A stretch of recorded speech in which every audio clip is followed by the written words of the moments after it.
Hey yo, what up guys?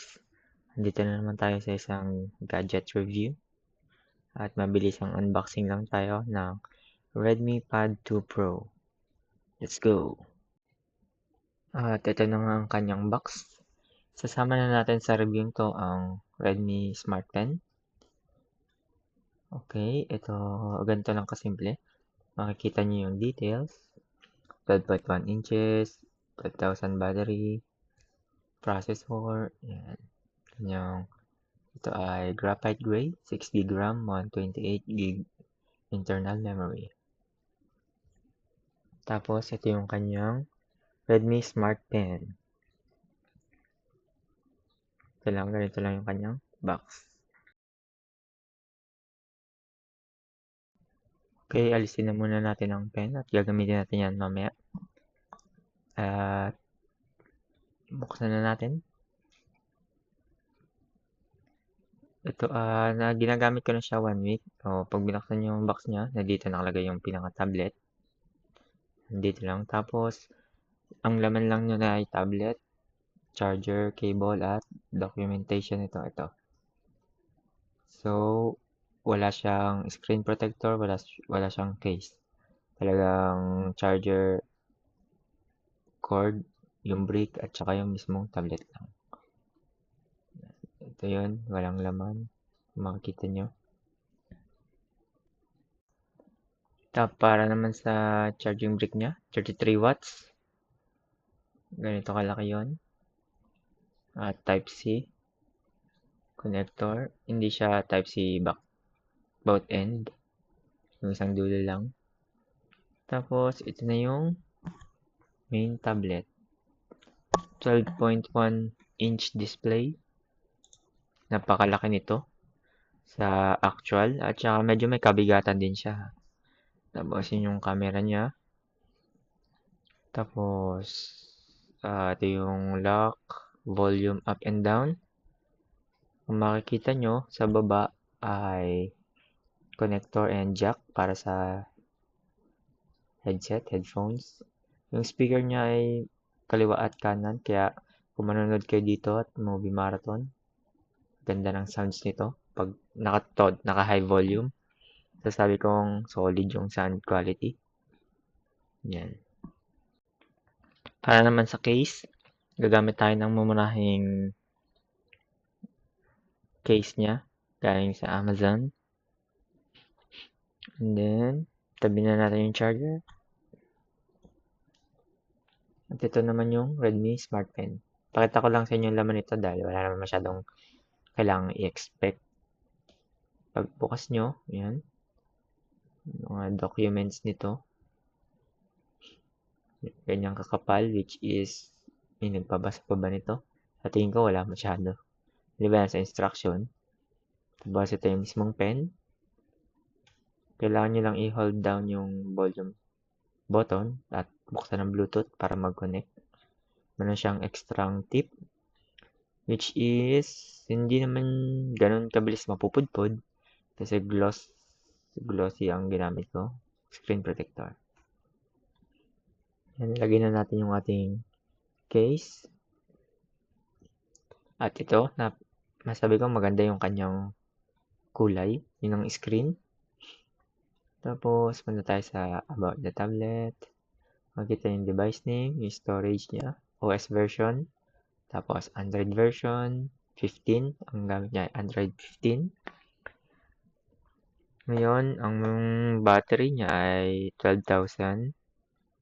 Tapos, ito pa ang kagandahan sa kanya, pwede siyang mag-charge ng device na mas mababa. I think, support niya ang reverse charging na 27 watts. Kung meron kayong phone, like iPhone or mga Android phones, pwede siyang mag-charge gawin yung power bank. Dahil nga sa laki ng kanyang battery. Tapos yung RAM niya, makikita nyo 6. Meron siyang plus 2 gig na RAM. Naka-Snapdragon 7S Gen 4 na siya. HyperOS. Tapos, ano pa ba? Ang refresh rate ng screen niya ay hanggang 120. Pwede kayo mamili ng 60, 90 at 120 Hz.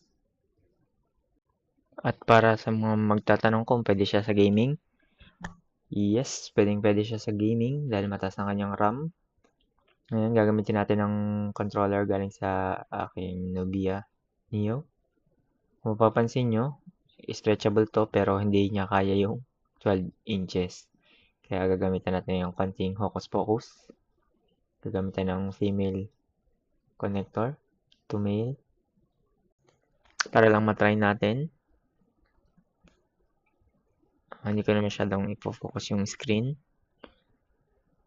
Then, start natin.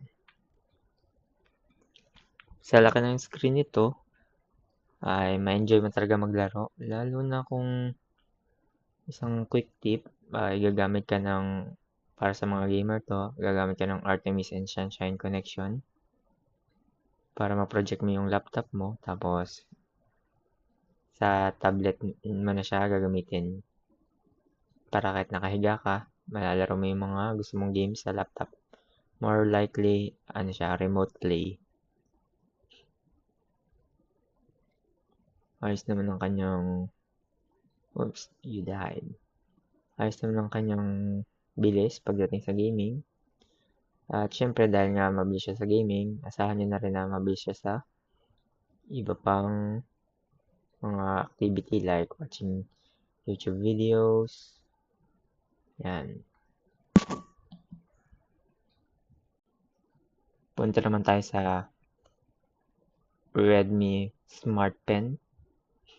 Para i-connect ang Smart Pen, buksan nyo lang yung Bluetooth setting nyo.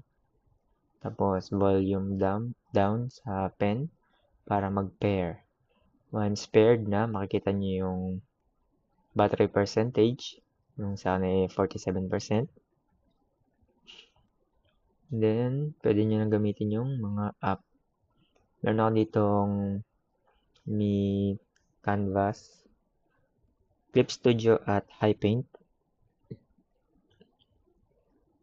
Okay, gamitin ng mga yon. Nagana ang pen pressure at palm rejection once na connected sa pen.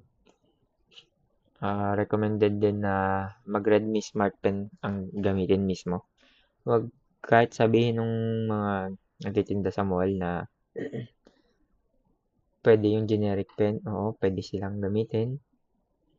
Pero yung palm rejection niya at saka pressure sensitivity ay hindi gagana sa normal na generic pen. Kaya gagamit kayo ng Redmi Smart Pen. May shortcuts to. Hindi ko pa lang nakukutingting pero pwede nyong palitan ng controls. Ito ay easy switch kung anong kulay at pen ang gagamitin nyo. Kagaya sabi ko, yung tip, isa lang yung extra niya pero hindi siya ganun kabilis mapudpod maliban na kung matte. Merong version na Redmi Pad 2 Pro matte screen edition. Yun yung mga mas magandang drawingan kasi mayroong friction yung screen nun. Ito ay naka-glossy tempered glass lang ako. Tapos sa pressure sensitivity, makikita nyo pag dininan ko, lumalaki yung ink niya. Tapos pag magaan lang yung touch, ay manipis lang yung line. Dinan natin. Masasabi ko ay pwedeng-pwede ito sa mga artistic na tao. At yun lang, isang mabilisang review tayo. Salamat sa panonood. Huwag niyong kalimutan mag-like, share, and subscribe sa ating YouTube channel. A peace!